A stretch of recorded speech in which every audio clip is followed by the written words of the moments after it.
So, some of you, perhaps most of you, know that this is a variety talk show, and to provide some variety, we have three wonderful guest artists, each as different from each other as possible, each very, very unique in their own way.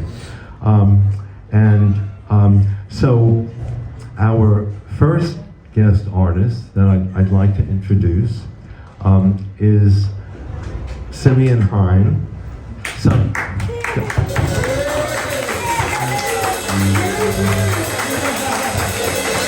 Yes, please welcome Simeon Hein.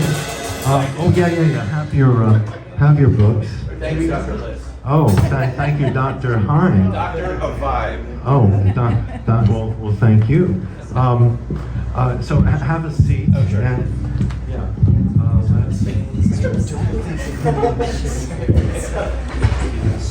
How are you this evening, sir? I am well. I thought I would wear my casual clothing for the Yes, thank you. So Simeon, you are an author of nonfiction books. I wonder if I can be heard in every corner of the room. We could probably amplify ourselves.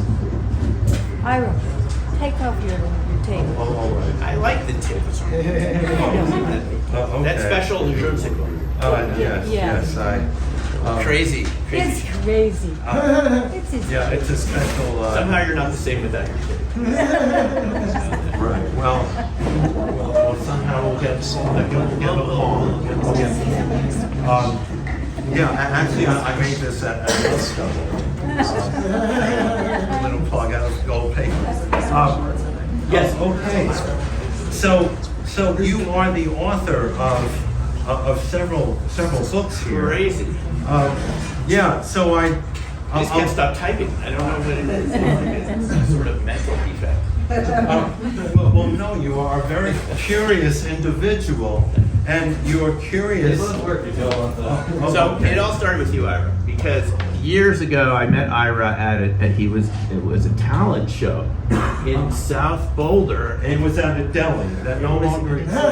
It was at Corny's Deli, and I signed up on this list, and I joined his improv class. Right. And we started, learned a lot of good skills there, how to say yes, never say no, I would say yes. But the most important thing is one day I were just having coffee and he said, Simeon, you need to write a book. I said, what? He says, yes. I was teaching this thing called remote viewing, which I still do. It's this non-local perception. And I had done these things, crop circles. So Ira said, yes, it's going to be called Opening Minds. And here we are, 2002, 22 years later, Ira, and we're still Time flies. writing books about UFOs and Bigfoot. I know some of you have seen these things, you're just not saying very much. Yes, Dr. Hein knows these things about you. Right, so the thing about your books, You have a lot of pictures, and you did a lot of the illustrations. I did illustrations for. They are so several. cool. Right. Well, but let's not. We're here to talk about you, Sid. Okay. I'm here to facilitate. But, Please. Yes. So we could call your books nonfiction. Right. However, they do cover subjects that many people would say, oh, that's just fiction. Right, exactly. Just somebody made that up. Right. So the subject matter of the books that you cover, there's crop circles Yes. and UFOs and extraterrestrials. Yes. And your Bigfoot. latest book, Yes. your latest book here, is Dark Matter Monsters, which deals with Bigfoot. Now, I can almost hear, if not in this room, I can hear it across the earth. My ears are, they're problems actually. But I can hear like maybe a scoffing. They're on Bigfoot. I mean, that's make-believe, or they're on ETs and UFOs. Are you kidding me? Right. That would be, I think, a response of many people. So So what is different about your point of view that you can take these subjects that so many people would scoff at and make it I don't know something as a shadow side maybe of science? Yeah, that's exactly right. Yeah, I think this is what we call the paranormal. Okay. And what I realized is the human experience is much more varied and broad than we generally talk about in public. Okay. Because of fear of ostracism and stigma. Right. We're all basically brought up to fit in, to Right. fit into a system. Right. But we have experiences that don't quite match up Right. with that version of reality that we're taught about. So we repress these memories, these experiences, and we tend to laugh at them when people describe them, Right. which makes them even less likely to talk about it. And in sociology, we call those hidden events. These are things that people are experiencing, but they're afraid to talk about because of fear of stigma. And so I realized all these paranormal experiences that people have are actually types of hidden events that are more widespread than people generally admit to. You know. So you mentioned sociology, and I'd like to point out you have a PhD in Yes. sociology. Post-hole digger. A post. Oh, that's what my girlfriend used to call me. And I dug a lot of post holes for her. Okay. I'm really good at digging post holes. Oh, well, that's good to know. So you say these are hidden events and that they're repressed events. Yeah, and we've heard Congress talking a lot about this recently. It's on the news, and it's going to become bigger and bigger because finally people have decided enough's enough. We need to talk about what people experience, you know, people in our military services and other people that pilots and people, ordinary people that see things that don't fit what you and I were taught is real, but there it is outside your cockpit window or wherever it is. And you've all seen this on the news recently, and Congress having discussions, and it's quite a serious issue. But I just think it's the tip of the iceberg. I actually see us surrounded by an invisible reality that we tend to push away, full of other creatures and life forms and intelligence. Right. And it's sort of our upbringing to think that humans are the top of the food chain. And maybe we're not, and I think that's just too scary to talk about. So we prefer to laugh at it. Right. And repress it by shaming people who Precisely. speak of it. Well, when you speak of this unconscious or this hidden part of the universe, since I know that many people here are in the arts as poets, musicians, visual artists, it seems to me that this vast unconscious or this vast hidden world is also the world from which we create our art, and it's the world of intuition. No, that's a very good point. I mean, artists have worked in secret for hundreds of years, creating, works of their own imagination and creativity, and sometimes Well, some have hidden their work deep in caves. Is what I deep in caves and underground, and Yes. so that's a good point. Sometimes this energy gets expressed as art because it's sort of safe. We can kind of keep it at a distance. We can go and look at it at the museum somewhere, and then go home. Right. But the thing is, these things sometimes show up in our homes Right. or around our neighborhoods, and we don't really know what to do with them. So Right. people tend to, they become ostracized. They isolate themselves rather than coming forward with their stories. So what I've found talking to hundreds of witnesses over 2 decades is people have memories that come back of things that have happened to them that are really unexplainable by our modern sense of reality. Yet when you compare people's experiences, there's a lot of similarities. So it really has a scientific basis. It's just a basis that the modern scientific system doesn't really want to look at. want to address. It doesn't want to address because it's outliers. It's just too far out of the mainstream. It's outside the norm. And we've been a society that pushes outliers away. And that is our Achilles heel. Because That's the dark side of our modern society. the dark side. is pushing artists away or poetry away. anything that's really different. Yes, and some of the way I would say that art and poetry and visual arts are pushed away is they're not funded. and stuff that we might say is not real, like fear of a particular country or a particular race or a particular people. We fund police forces and we fund militaries in the trillions of dollars, and the arts and those who might study these kind of fringe subjects, they get pennies or nothing at all. Right, and we fund secrecy. We fund secrecy. We fund secrecy. We're funding it right now, and it doesn't serve us. It doesn't serve us. Wow, wow. Sort of. Well, It's like a funnel that just everything goes in and very little comes out. right. And we end up living in an illusion of reality rather than in reality. You know, Right, and you because can't do that forever, or the universe, reality catches up with you eventually. Right. Yeah. Well, speaking of reality catching up with us, you are a writer and you're also a musician. Yes, yes. Yeah, so could we hear one of your pieces? Please, let's So you might not know that Simeon is an excellent guitar player. Shall I say acoustic guitar, Simeon? Is Yeah, that? it's pretty much acoustic. We're all set up here. Let me just Okay. get all the button out.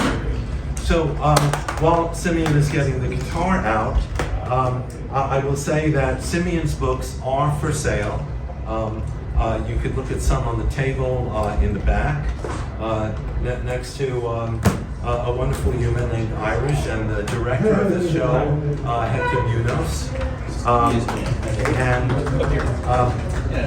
Yes, and Opening Minds, I do believe, was Simeon's first book. And he came out with it when I was earning my living as a graphic designer and sometimes an illustrator. So If you could ever get Ira to illustrate your books, count yourself lucky. That's all I will say. well, He's a very good listener, and he actually describes artistically what you're thinking. That's what you do. well, it's very kind of you, Simeon, but we're here to highlight our guest artists.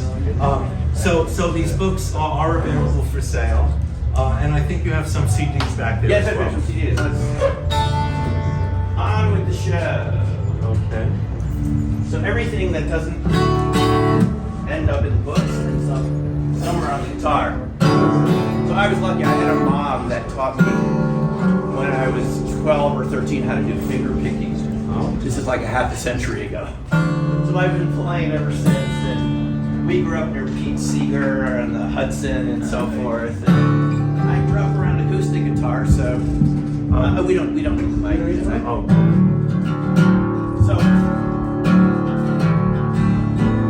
So I've been studying Bigfoot, as we were talking about.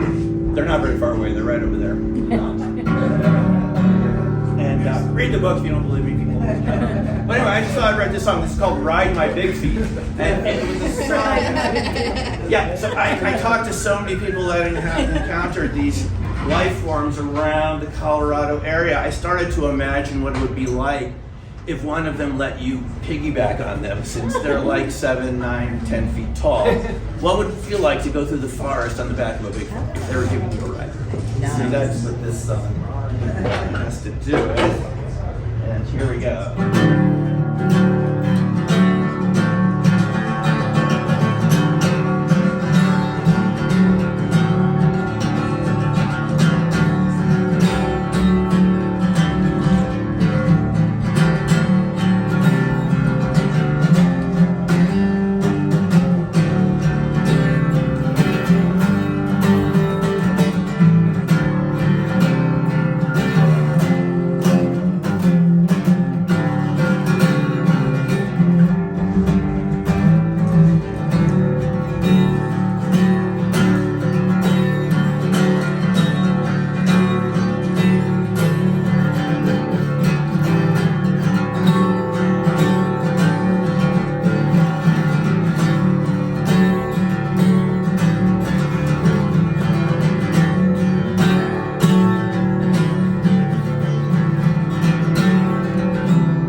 we have a moment for more conversation? Yeah. How about can you wear that sitting down? Sure. I like to try standing up because when I hear music, I like to move. If you're just sitting in a chair, it's not that fun. Right. True. But when did you discover that you love to play guitar? My first concert was Led Zeppelin, Madison Square Garden, Oh, really? in 1977. When I saw those four guys on the stage, electrifying 20,000 people, I was hooked to that sound. But I always wanted just to create it with acoustic instruments without too much amplification. So my goal over the past 50 years has been, can you create the intensity of rock and roll with an acoustic instrument? And I think that you can, but can you kind of create that just with one instrument, with the bass sound, the rhythm, the percussion, and get it all, just in one thing, just sort of compressed sound until it becomes almost like something else. Well, I think you do What do you beautifully. think? I like it. And I think we might agree that it's gorgeous. That's my newest song. I'm so. And is it possible for people to hear more of your music online or purchase a CD? Or how does that work? Yeah, no, you can just put my name into YouTube. Okay. I have a YouTube channel. It's actually an interesting channel because some of the videos are about ideas, and some of it's just sound and songs. And you can go to SoundCloud. My music website is Opening Minds, like the book, Opening Minds Music. Oh, so it all kind of fits together. Well, .com. openingmindsmusic.com. Music.com. openingmindsmusic.com. Well, lovely. So I mean, part of let's say an intention of the show is almost like a little sampler, like a chocolate box. So we're not going to be able to experience every flavor of every guest artist, but I hope that this interview moment will give you a feeling of curiosity and a way to find out more about our guest artists. Yes. So something I'm thinking. It's often that there's this paradigm or this image that we have two halves of the brain, and that's just physiology. I mean, there's this. Fortunately, I haven't had to look at my brain in that physical way. But there are two halves of the brain, and one half is supposed to be, I don't know, the more verbal or intellectual, maybe the place of ideas, and the other half is supposed to be the arts, the intuition, the music, and so on. And I wonder if you've ever thought of yourself as having a wonderfully balanced two halves of the brain. Because here you are intellectualizing and analyzing and observing in 4 different books, the latest one being this one. And at the same time, you're creating beautiful music. So do you see yourself as balanced? No. I'm extremely unbalanced, and it's quite a struggle, and I'm sure many people experience this, to take the different aspects of ourselves and integrate them in kind of a beautiful, harmonious way. So they're not fighting like cats and dogs. And my parts of my mind fight sometimes back and forth between the musical side and the more, logical side. But I guess it's my goal to have them be harmonious, to have a partnership together in some sort of evolution. And that's really the goal of it every day, to bring the musical side and the idea side together. And just to have it all work in an incredible way. And not just for me, but for everybody. How we can all do that in our lives every day. To be more than we think we can be, basically. That's really the goal. To surpass these sort of narrow boundaries and categories that society set up for us. It's either musical or it's scientific, Actually, a lot of great scientists have been fantastic That's worth musicians. acknowledging. That's very much worth acknowledging. And a lot of musicians, I mean, like Brian May of Queen, it also has a PhD in astrophysics. But we all know him for Queen and We Will Rock You, but when he's not doing that, he's studying nebulas. So it's actually not that uncommon for people to do several things. So how can we bring it together so that it actually becomes more than the sum of the parts? Bigger, right? Transcendent. I think that's what Right. Transcended and create something we don't even know what transcendent. it is, but it's bigger than all of it. And just for a quick brainstorm, perhaps Dark Matter Monsters becomes a rock opera. Yeah. Yes. And the ideas of opening mind that discusses crop circles and ETs and experiences that are very much on the fringe. Well, I'll just read the subheading, and this is your first book of more than 20 years ago. A journey of extraordinary encounters, crop circles, and resonance. And music is resonant. Music is all about We're all resonance. resonant. We're all resonant. We have resonant personality. Yes, and when we speak words like poetry, perhaps, it's all about resonance. It's all about breaking boundaries. Yes. And it's always a risk for any artist to do that because you don't know where you're going to end up. But without that, there's really no reward. And that's really what it's about.